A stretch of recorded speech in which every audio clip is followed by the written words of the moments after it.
Okey, ini adalah Pondok Potes Sungai Kenerong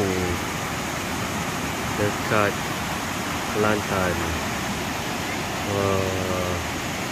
Tengok dia punya air ni, cantik sangat, memanjang dari hujung ke hujung.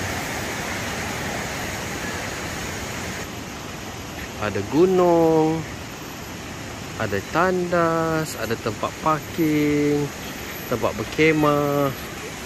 Okey, ni keadaan di luar kawasan. Cantik sini, peringatan sini kita kat Kelantan ya. Kena tutup aurat. Okay. Kat sini ada kantin, ada tandas, ada boleh buat tempat kemah. Sangat menarik. Okey, ni kita pergi tengok air dekat tepi. Tengok ni ada berkemah. Ni kawasan perkemahan dia. Sangat cantik dan menarik. Tapi air dia sangat sejuk. Sangat sejuk. Tengok ni. Dari hujung ke hujung. Dari hujung ke hujung.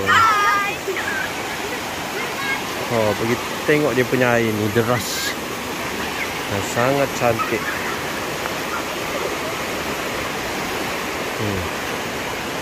Sangat cantik kawasan ni. Kena datang, kena mari sini.